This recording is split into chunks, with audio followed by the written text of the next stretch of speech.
Feeling happy as a mom is one of the best things you can do for your marriage.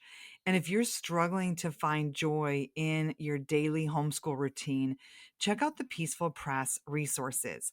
We have these beautiful reviews from families who have used them over the years saying that they had so much enjoyment with their children as they used the Peaceful Press resources, that they learned so much together and just felt so much hope and peace and joy as they were teaching their children. You need to cultivate joy in your homeschool. When you cultivate joy, your children are in a better relational space. They're going to have an easier time learning. Learning will actually stick for them when there is joy in the learning process. So check out the Peaceful Press. Some of the reviews say this curriculum is so user friendly and provides hours of fun and learning with your kids. This is our third year using the Peaceful Press. We've loved each one and keep coming back for more. My children look forward to the lessons. I enjoy the lessons. It's so well balanced with structure and fun. Half the time, my daughter doesn't even know we're doing school. When you are using a homeschool curriculum that sparks this kind of joy for you, when your husband comes home from work for the day, he's going to be blessed with the happy atmosphere of your home. It's going to create so much more peace and connection in your family. You can save 10% on every purchase with code Restoration10. This is a special code just for listeners of the Restoration Home podcast.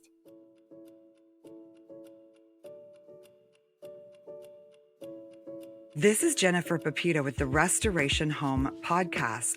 This is the show where we talk about the peaceful path to connected families and restored communities.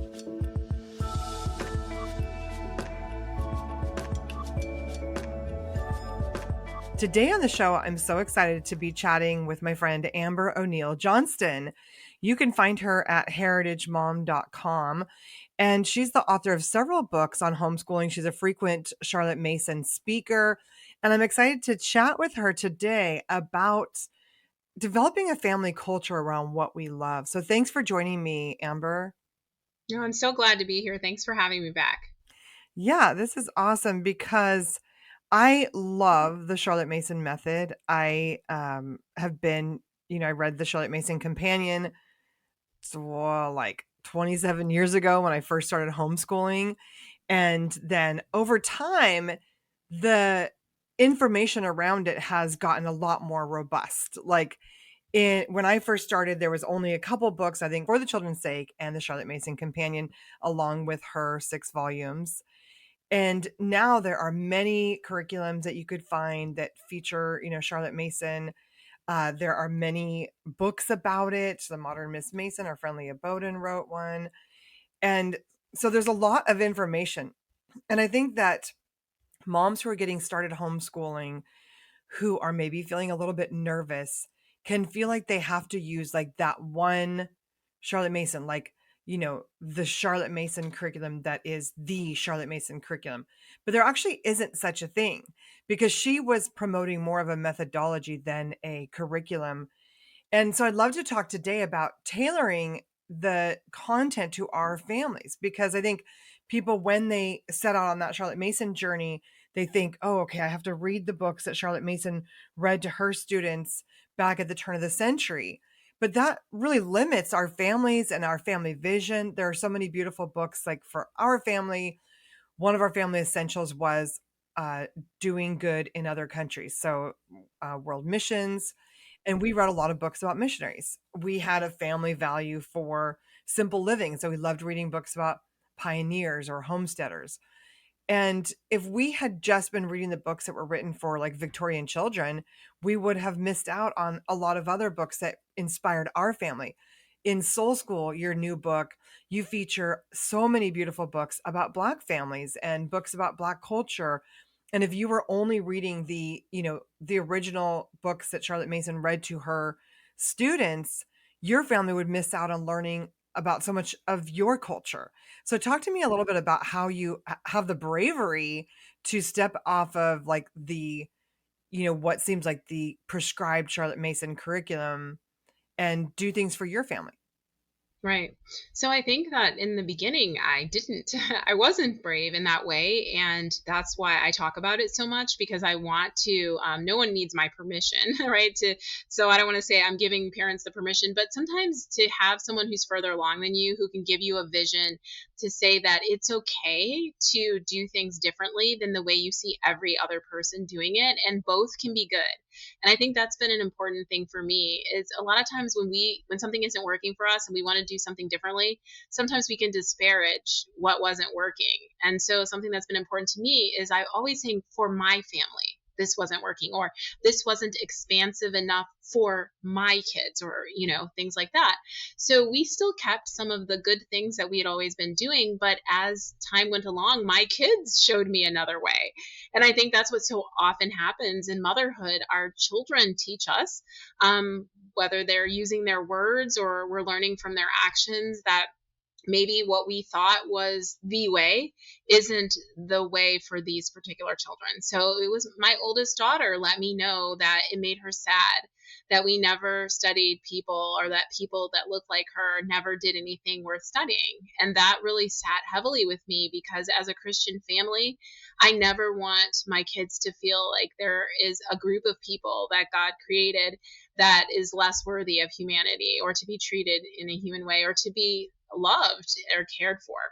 And so, yeah, I kind of went to work trying to figure out what could that look like? What would it be like to do something differently? And what I came up with, it kind of fell in three categories. One was the fact that I knew I needed to really study Charlotte Mason more, because when you don't really fully know a lot about what you're doing, it's hard to veer from the example before you because you don't know the ideas behind the example. So once I started studying Mason's work more for myself, I could say, okay, this particular curriculum or this person is reading this book, but it's not really about that book. The idea behind that book is this, and I can create and have bring that same idea, which I really admire, to my kids through another way, through a different story or a different book. So learning more gave me more freedom. And then the second thing was I had to think back, what is it that I really love about Charlotte Mason? And I said, well, in the beginning, when I decided I wanted to do this with my kids, I didn't even know what the books were. And so it couldn't have been just about that. It was this idea of the Holy Spirit being the supreme educator, and that Mason was bringing her ideas from the Word of God. And that, she was giving us kind of like an educational template that was rooted in our love of Christ. And I felt like that's what I really want most for my kids. And I can still do that completely and thoroughly. And then the third thing was that I just realized that we are not all the same, and that it doesn't make a lot of sense for me to not have the kids in school, but then think that I have to do everything exactly the same as someone else. And I wasn't taking advantage of my freedom as a homeschooling parent. So once those three ideas, I worked through them and came out the other side, I realized that I still want a beautiful Christ-centered education for my kids, but that there's more than one way to skin a cat. Yeah, I love that you explain things so well. And I think, it's funny because in a Charlotte Mason education, you teach through living books. And I think a lot of people get hung up on like, what is a living book? Because one of the things that I was reading a survey about the Peaceful Press resources, and a few people said that they don't think there's enough history in the Peaceful Press resources. But we read about all these different people in history, and we make timeline cards, and we do, geography, we do mapping about it. So we're reading about history the whole year. But I think for a lot of people, they equate teaching a subject like history or science with reading a history textbook and then writing or filling in the blanks, or in some way doing history worksheets. So how did you, because your mom, I think your family are educators, like how did you get past that idea that everything has to be tied to a worksheet and actually embrace learning with living books? So yeah, I'm the child of two public school principals, and for me, it wasn't hard to be open to something different because I grew up in the school system and I excelled at it. I cracked the code early on for getting straight A's and making teachers happy, and, full academic scholarship to college. And I did all the things. But at the end of the day, as an adult, I'm in here with this great career. This is what I've worked towards. This was my pot of gold at the end of the rainbow that they told me about. And I was so unhappy, so unfulfilled, and kind of like, I did all this to get here. And some of the ways, that this was manifesting in my life as a young adult, I'm working in corporate America, making all this money, and I joined a women's book club. And when it was my turn to pick the book, I was like, I don't know. And they were like, well, what kind of books do you like to read? And I was like, I have no idea. No one's ever asked me that before. I don't have interests. I don't have likes. I don't have curiosity. I just do the things they told me to do in school. I regurgitate. I do really well with worksheets, and I'm really great test taker. And then I started working in corporate America, and they just tell me what I need to get a bonus and a big fat salary, and I just do it. So I don't really know what I like. I don't know what I want to eat. I don't know what I want to read. I don't know where I want to go. And I know that sounds ridiculous, but it was like there was a part of me that was lifeless.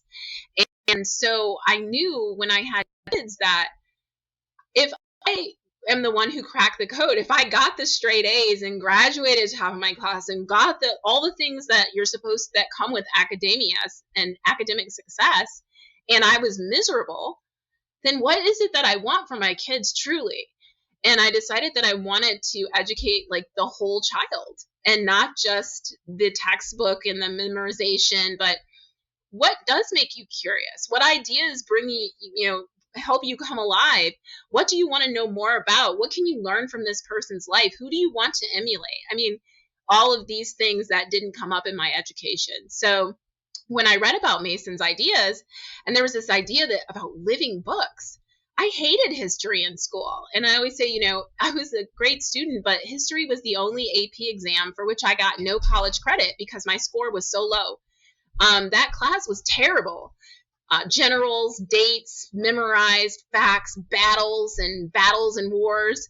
And so then when I started reading these living books with my very young children, so I'm like, am I learning with my 6-year-old right now? I've never heard these stories. I don't know these people. I've never met them, in my history studies.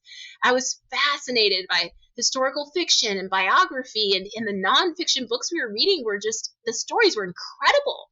And I was like, well, the story of mankind, the story of God's people, like, this is so fascinating. I can't believe I didn't want to hear this. And I realized I wasn't presented to me in that way. So I was sold from the very beginning when I was fascinated by a 6-year-old's books. I knew then that something special was happening. I love that you had the confidence to embrace that, because I think families, if I say, like, what do you remember from your school years? And they only can remember stories, they can recognize then that, oh, okay, actually, if I teach history through these beautiful living books, my children are going to retain more of it. And not just that, they'll also have examples from literary heroes like Booker T. Washington, or, so many of the people, Florence Nightingale, so many of the people we read about. They'll have these heroes. They won't just know dates. They'll actually have seen all these pictures of how heroes live, and all of this hopeful ideology that sinks into them and becomes part of who they are. So they think they have some maybe power to make the world a better place as well. And you can't get that from a textbook. But I see so often people, out of feeling nervous, they just buy something that will give them worksheets. And that's another, thing about the Charlotte Mason education, is that it is kind of a step of faith, because you cannot prove as much of the learning in the early years. You're doing mostly oral narrations. There isn't a lot of worksheets. And so how do you, like your mom, for instance, how did you help her understand what you were doing when you were reading all these books to your young children and not necessarily producing a lot of content yet? Yeah, so in the very beginning, my mom was totally against this. She was kind of like, what are you doing right now? And she explained, that every homeschooler she had seen was at the end of a destructive rope because they're dumping the kids back in school. She was like, they're behind, they haven't been doing anything, or they get mad at the teacher and rip the kids out of school. I'm just going to homeschool. So it was always very negative. And I was like, Mom, that's like, you've only seen the messed up stories, because the other people are not coming to your school campus, you're never hearing from them, and so you don't know that most of these are great stories. So she's like, okay, fair enough. And she said, I'm not a fan of homeschooling, but I'm your biggest fan, so I stand behind you.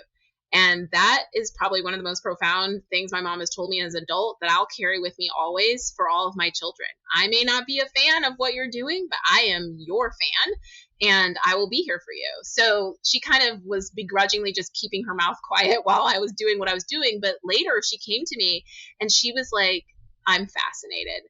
She said, what is happening in your home is just breathtaking, and I am behind you 100%. She's like, I was wrong.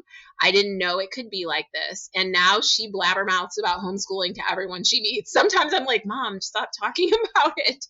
And so, the proof is in the pudding in a lot of ways, but that proof didn't come with, A pluses at the top of papers.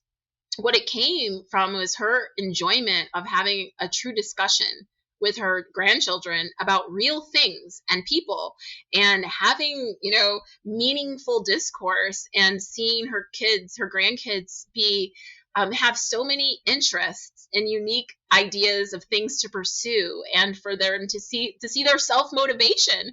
She was like, well, what happens if they're like, I'm not going to do it? I was like, I'm not going to do it. I was like, that's just not a thing. I don't know. I don't know what would happen, but we would do something different. We would come back around to it. I would try to figure out what's going on. I was like, but generally, they may have an off day, but they enjoy the work that they're doing. They realize that this is part of their, responsibility, but they enjoy it. It's not devastatingly terrible work. And it's come up again now that I have two teenagers, where people are like, oh, well, is it rigorous enough? Because your girls seem so happy. And I'm like, wow, we have to really examine that. So is it rigorous enough because my kids aren't miserable? And we need to look at, like, what does that mean and where does that come from?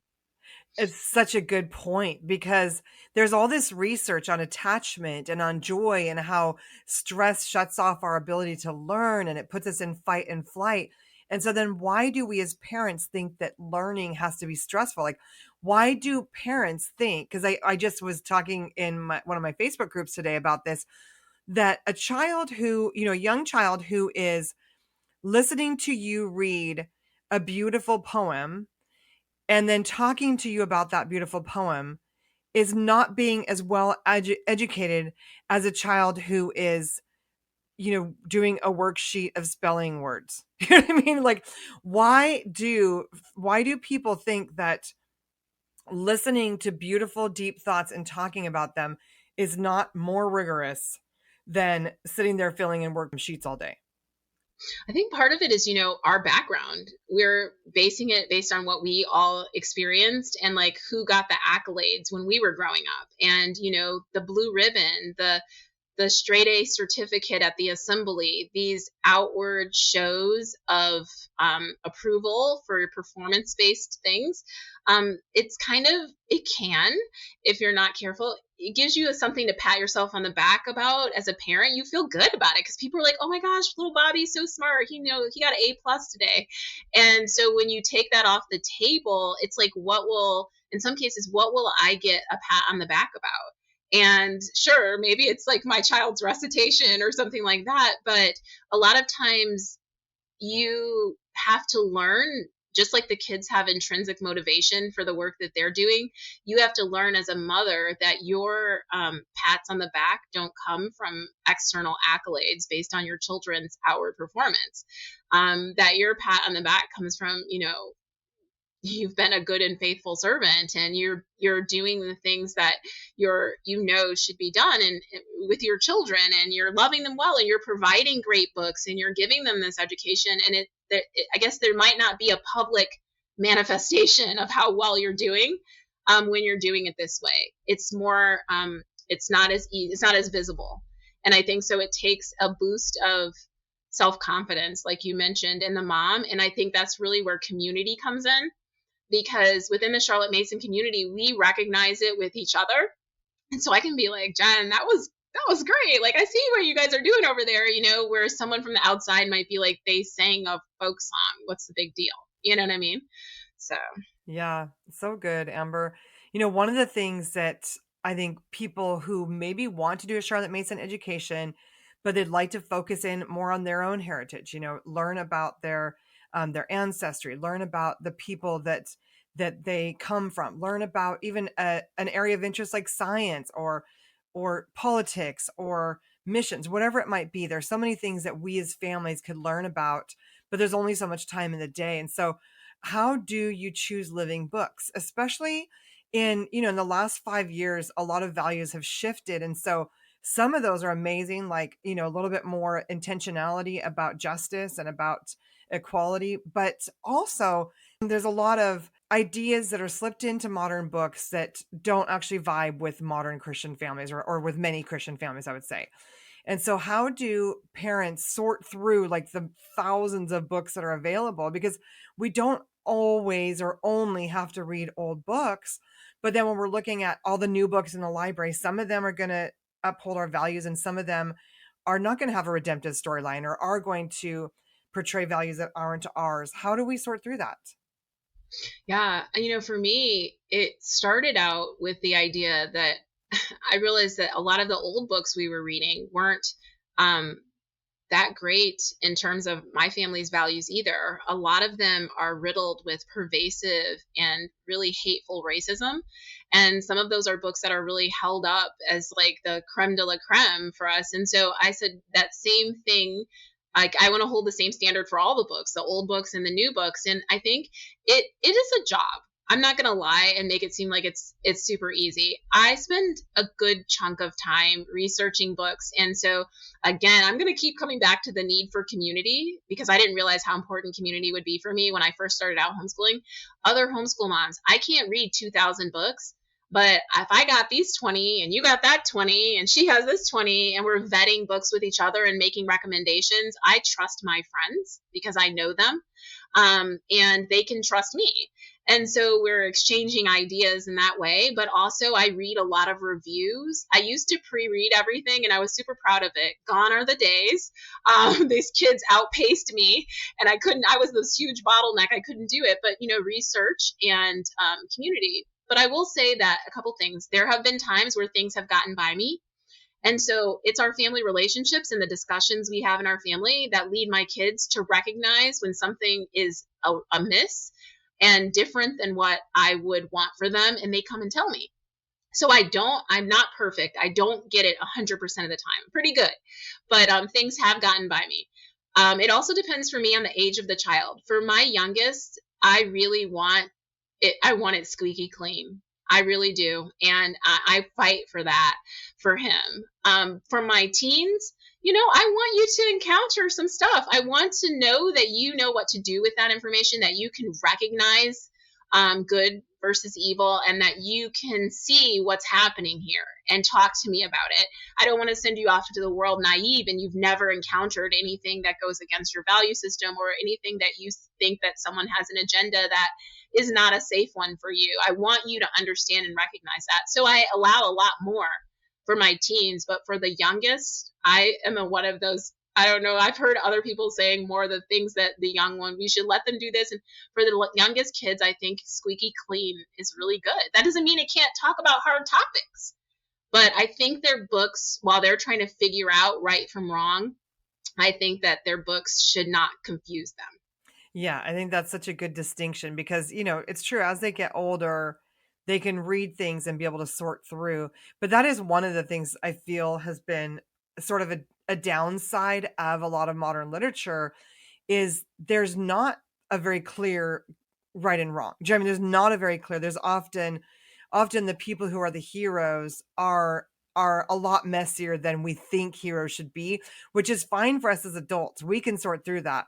But I think that when children are constantly being shown people that are the hero of the story, but they also lie, or they're also very self-centered, or they're also very disrespectful, then it makes it harder for them to understand like what is the character that I'm going for. And Jen, one thing I do is I look for is this redeemed within the book?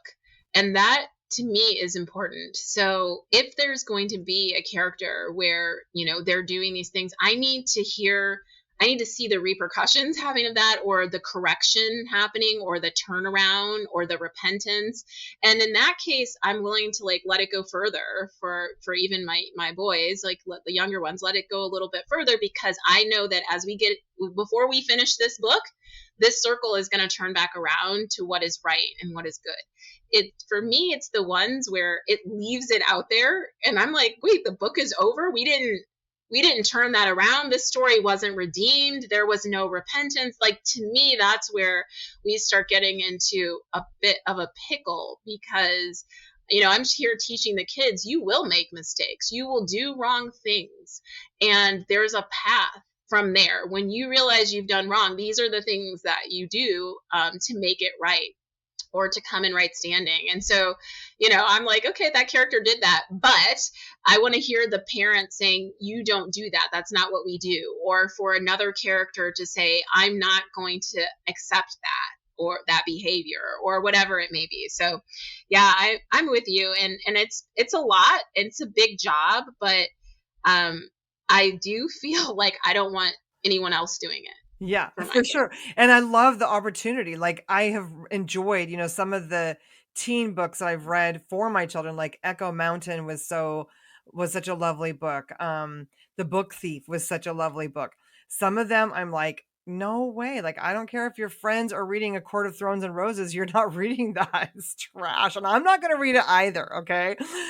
So, having and I think that is important, like, especially as our kids get into the teen years, like, they're gonna do what you're doing.